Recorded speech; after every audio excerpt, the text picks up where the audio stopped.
we provide you the platform to turn your dreams into reality. Give wings to your aspirations with KR Mangalam University.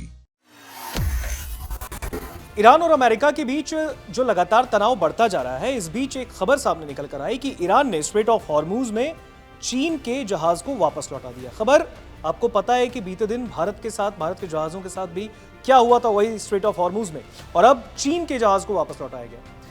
ऐसे moment पे जब हमें पता है, पूरी दुनिया जानती है कि ईरान और चीन एक अच्छा बॉन्ड शेयर करते हैं और दोनों ही अमेरिका के विरोध में हैं, लेकिन अब इस बीच आखिर क्या वजह है कि ईरान ने चीन के जहाज को लौटाया? बात करने के लिए हमारे साथ सोनम है। सोनम, सीधा पहला सवाल आपसे यही होगा कि ईरान ने आखिर क्यों ऐसे मोमेंट पे, जब स्ट्रेट ऑफ हॉर्मूज परसों मैं अगर देखूं 3 दिन पहले की बात है, वो खुला था, बीते दिन बंद कर दिया गया और अब चीन के जहाज को वहां से वापस लौटाया गया, क्या रीजन हो सकता है? बिल्कुल, यहाँ पर ऋतिक, स्ट्रेट ऑफ हॉर्मूज से ये बड़ी खबर निकलकर सामने आई जिसमें कहा जा रहा है कि ईरान ने चीनी जहाज़ को वापस लौटा दिया है और इसका कारण बताया जा रहा है कि इजाज़त नहीं मिली तो जहाज़ को अपना रास्ता बदलना पड़ा। दरअसल मुंबई स्थित ईरान के महावाणिज्य दूतावास ने एक्स पोस्ट के जरिए इसकी जानकारी दी है और इसमें ये बताया गया कि ईरान ने दरअसल हॉर्मूज से चीनी जहाज़ को वापस इसलिए लौटाया क्योंकि ये बिना मंजूरी के जा रहे थे और बिना मंजूरी किसी भी जहाज़ को इस समुद्री रास्ते से गुजरने की अनुमति फिलहाल ईरान के द्वारा नहीं दी गई है। और इसमें आगे लिखा कि सन प्रॉफिट नाम के चीनी जहाज को इजाजत नहीं मिलने के बाद रास्ता बदलना पड़ा। ईरान ने साफ किया कि वो किसी भी देश के जहाज को ब्लैंकेट अप्रूवल, यानी कि अगर हम बात करें ब्लैंकेट अप्रूवल क्या होता है तो वो बता दें, एक को अनुमति के आधार पर सभी को मंजूरी। तो यहाँ पर ब्लैंकेट अप्रूवल ईरान नहीं देता है और हर जहाज को अलग से मंजूरी लेनी होती है। हमने देखा कि यहाँ पर दरअसल शनिवार को भारत के 2 जहाज़ों पर फायरिंग की खबर सामने आई थी और इसका संज्ञान लेते हुए भारत सरकार एक्शन मोड में आई। भारत सरकार ने तुरंत कार्रवाई की। विदेश मंत्रालय ने अपना बयान भी जारी किया। विदेश सचिव से ईरानी राजदूत को वहां विदेश मंत्रालय बुलाया गया और ये बातें बताई गई और भारत की जो और कड़ा विरोध भी दर्ज, बिल्कुल कड़ा विरोध दर्ज करवाया गया और सीधे तौर पर यह कहा गया कि जल्द से जल्द जो भारतीय जहाज हॉर्मूज में फंसे हैं उनके लिए रास्ता खोला जाए।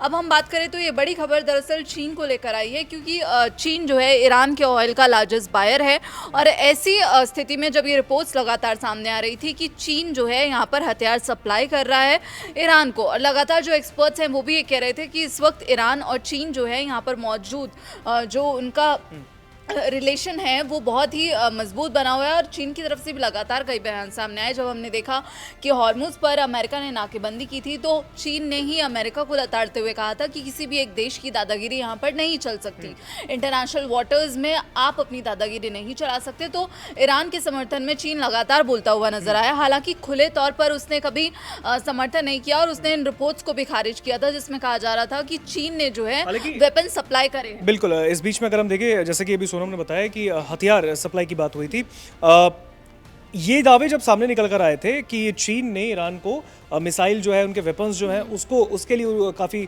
मदद की इस पूरी लड़ाई में, लेकिन जब चीन से इस बारे में पूछा गया तो चीन के भी विदेश मंत्रालय ने साफ तौर पे कहा कि नहीं भाई, हमारा तो कोई हाथ ही नहीं है। बिल्कुल, यहाँ पर चीन की तरफ से इन रिपोर्ट्स को खारिज किया गया था, लेकिन अब यहाँ पर स्ट्रेट ऑफ हॉर्मूज से चीन के जहाज़ को वापस लौटाना ईरान की तरफ से एक बहुत बड़ा चीन के लिए झटका माना जा रहा है। वहीं बात करें तो ईरान की तरफ से जो बयान सामने आया है, उन्होंने कहा है कि उनका देश स्थायी शांति चाहता है। संसद अध्यक्ष हैं मोहम्मद बगैर कालिबाफ, उनकी तरफ से कहा गया है कि हमारे लिए सबसे बड़ी बात अमेरिका पर भरोसे की कमी है। और ये बयान ऋतिक लगातार ईरान कहता है कि हम अमेरिका पर भरोसा नहीं करते हैं। उन्होंने कहा कि हमारी नीयत अच्छी है और हम सिर्फ यहाँ पर स्थायी शांति चाहते हैं जिससे फिर से जो युद्ध की स्थिति है वो पैदा ना हो। हम देख रहे हैं लगातार हॉर्मूज स्ट्रेट में इस वक्त जो आवाजाही है जहाज़ों की वो पूरी तरह ठप पड़ी हुई है क्योंकि ईरान और अमेरिका आमने सामने हैं, उन दोनों की ठनी हुई है। शिप ट्रैकिंग डेटा के मुताबिक फारस की खाड़ी से बाहर निकल रहे एलपीजी के जो 2 टैंकर्स हैं उनको भी बीच रास्ते से अब वापस लौटाया गया है। CNN की रिपोर्ट के मुताबिक मेडा और जी समर नाम के ये 2 जहाज इस रास्ते से गुजरने की कोशिश कर रहे थे। दोनों जहाज ईरान के लारक द्वीप के पास पहुंचकर वापस मुड़ गए। अब जो जहाज़ों को ट्रैक करने वाली जो वेबसाइट है मरीन ट्रैफिक, उसके अनुसार फिलहाल कोई भी जहाज हॉर्मुज से गुजर नहीं रहा है। ईरान के हॉर्मुज को बंद करने के बाद अब यहाँ पर हमने देखा जो फायरिंग की खबरें सामने आई थी, जो हमले की जो गोलीबारी की खबरें सामने आई थी, उसमें भारतीय जहाज़ों पर जो हमला हुआ था उस पर भारत सरकार ने गंभीर चिंता भी जताई, जिसके कारण अब यहाँ पर भारत के विदेश मंत्रालय ने शाम को भारत में ईरानी राजदूत मोहम्मद फतेह अली को बुलाया और घटना पर गहरी चिंता व्यक्त भी की थी। और अब यहाँ पर अगर हम ट्रंप के बयान की बात करें तो ये सवाल भारतीय जहाज़ों पर जो फायरिंग हुई थी, ये सवाल ट्रंप से भी पूछा गया था, लेकिन उन्होंने जवाब देने से इनकार कर दिया। अगर रिपोर्ट्स की बात करें तो उनसे पूछा गया था कि 2 जहाज़ों पर फायरिंग हुई है, इसके जवाब में ट्रंप ने थैंक यू बोला और प्रेस कॉन्फ्रेंस खत्म कर दी, यानी कि उनकी तरफ से कोई भी इस मामले पर जवाब नहीं दिया गया। अब ईरान का जो रुख है उसने साफ कर दिया है कि हॉर्मुज़ इस वक्त बंद है और यहाँ पर हमारा कब्जा है, और अगर किसी को जाना है तो हमसे इजाज़त लेनी होगी। अगर ईरान के राष्ट्रपति के बयान की बात करें तो उन्होंने साफ तौर पर कहा है कि उनका देश युद्ध नहीं चाहता और सिर्फ आत्मरक्षा में कदम उठा रहा है। अमेरिका और इजराइल पर हमले करने का आरोप लगाते हुए वो कहते हैं कि ईरान क्षेत्र में शांति और स्टेबिलिटी के लिए यहाँ पर पूरी तरह प्रतिबद्ध है। और अल जजीरा के मुताबिक बात करें तो पेजेश्किन ने अमेरिका और इजराइल पर जो नागरिक ढांचे हैं उनको निशाना बनाने का आरोप लगाया और इसे अंतर्राष्ट्रीय कानून का उल्लंघन बताया। साथ ही ये भी कहा कि ये मानवाधिकारों पर दोहरे मापदंड को दिखाता है। हमने किसी देश पर हमला नहीं किया और मौजूदा हालात में हमारा किसी पर हमला करने का इरादा भी नहीं है। हम सिर्फ वैध तरीके से अपनी यहाँ पर रक्षा कर रहे हैं। और यहाँ पर ट्रंप के बयान की बात करें ऋतिक, तो हॉर्मुज़ को लेकर वो लगातार ये बोल रहे हैं कि ईरान की तरफ से जो ब्लैकमेलिंग की जा रही है वो बिल्कुल भी स्वीकार्य नहीं है। ट्रंप ने कहा कि अमेरिका ईरान की ब्लैकमेलिंग नहीं मानेगा। ईरान हॉर्मुज़ स्ट्रेट को लेकर दबाव बना रहा है, लेकिन अमेरिका यहाँ पर झुकेगा नहीं। ट्रंप ने कहा दोनों के देशों के बीच जो है बातचीत वो जारी है और हालात पर लगातार चर्चा हो रही है। वहीं IRGC ने कहा है कि जब तक अमेरिका उसकी नाकेबंदी नहीं हटाता तब तक ये हॉर्मुज़ बंद रहेगा। इससे पहले ईरान ने जहाज़ों को फीस और अनुमति के साथ गुजरने की इजाज़त दी थी, लेकिन अब उसने सख्त रुख अपनाते हुए हॉर्मुज़ को पूरी तरह बंद कर दिया है। वहीं नौसेना ने, जो ईरान की नौसेना है, उसने ये चेतावनी भी दी है कि जो भी जहाज़ इस फैसले का उल्लंघन करेगा उसे निशाना बनाया जाएगा, यानी कि टारगेट किया जाएगा, हमला किया जाएगा। ईरान का कहना है कि अमेरिका की जो नाकेबंदी है, दरअसल जो अमेरिका और ईरान के बीच जो सीज फायर की खबरें निकलकर सामने आई थी उसका पूरी तरह से उल्लंघन है, जिसके जवाब में अब हमने ये कदम उठाया है। तो ऋतिक, लगातार जो खबरें निकलकर सामने आ रही हैं, हॉर्मुज़ में इस वक्त तनाव अपने चरम पर है। पहली हमने देखा खबर जो भारतीय जहाज़ों को लेकर सामने आई, जिसके बाद भारत सरकार तुरंत एक्शन मोड में आई, भारत सरकार की तरफ से कार्रवाई की गई। और लेकिन अब यहाँ पर ये बड़ा झटका चीन को लगते हुए नजर आया, जब चीनी जहाज़ को वापस लौटाया गया है और पूरी तरह से यहाँ पर ईरान ने ये रुख साफ कर दिया है कि जब तक जो इजाज़त है वो नहीं मिलेगी तब तक आप यहाँ से नहीं जा सकते हैं, और अमेरिका जब तक यहाँ पर अपनी नाकेबंदी खत्म नहीं करेगा तब तक यहाँ पर हमारा ही कब्जा रहेगा और ये जो आवाजाही है उस पर रोक रहेगी। लेकिन इस बीच अगर हम देखिए, आखिरी सवाल आपसे मेरा यही है कि चीन के जहाज़ों को तो लौटा दिया ईरान ने।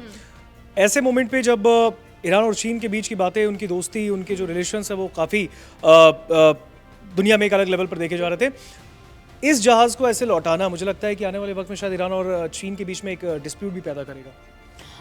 खैर वो तो आने वाला वक्त ही बताएगा, क्योंकि इस वक्त ईरान और चीन के जो रिश्ते हैं वो काफ़ी मजबूत बने हुए हैं। और ये भी कहा जा रहा था कि भारतीय जहाज़ों पर जब फायरिंग की गई तो इसका असर जो है भारत और ईरान के रिश्तों पर भी देखने को मिल सकता है। तो हाँ, अब यहाँ पर अगर चीन के खिलाफ कदम जो ईरान की तरफ से उठाया गया है, जो उनके जहाज़ों को वापस भेजा गया है, तो ये हो सकता है कि चीन और ईरान के जो रिश्ते हैं उन पर असर देखने को मिले, क्योंकि सीधा सीधा अब ईरान ने चीन के खिलाफ ये कदम उठाया है, जबकि चीन जो है हर मुद्दे पर यहाँ पर ईरान के समर्थन में बयान देता हुआ नजर आया, ट्रंप की आलोचना करता हुआ नजर आया। ट्रंप जितनी धमकियां दे रहे थे उसकी चीन ने खुलकर यहाँ पर कड़ी आलोचना की थी। ऐसे में जैसा कि सोनम ने बताया कि ईरान और चीन में एक अलग ही तस्वीर देखने को मिल गई है इस वजह से, क्योंकि चीन के जहाज़ को ईरान ने स्ट्रेट ऑफ हॉर्मुज़ से वापस लौटा दिया है। बड़ी बात यहाँ पर यह है कि ईरान और अमेरिका की ये पूरी जो लड़ाई है, इसकी वजह से पूरी दुनिया जो है वो अभी भी स्थिर नहीं है, उसमें भी एक अलग हलचल मचती हुई जा रही है। 2 दिन पहले ईरान ने स्ट्रेट ऑफ हॉर्मुज़ खोला था इस कंडीशन पे कि अमेरिका उनके जो नाकेबंदी है वो हटा दे। दूसरी तरफ 24 घंटे के भीतर ईरान ने अपना फैसला पलटा, उसके बाद स्ट्रेट ऑफ हॉर्मुज़ वापस से बंद किया और वापस से एक बार जो वो अस्थिरता है वो पनपी। अब खबर ये आ रही कि ईरान ने चीन को भी एक तरीके से झटका देने की कोशिश की है उसके जहाज़ों को लौटा के। फिर चाहे रीज़न कोई भी हो, अब देखना ये होगा कि ईरान के चीन पर उठाए इस कदम से चाइना क्या जवाब देता है। फिलहाल इस पूरे रिपोर्ट पर आपका क्या कहना है, कमेंट सेक्शन पे हमें ज़रूर बताइए।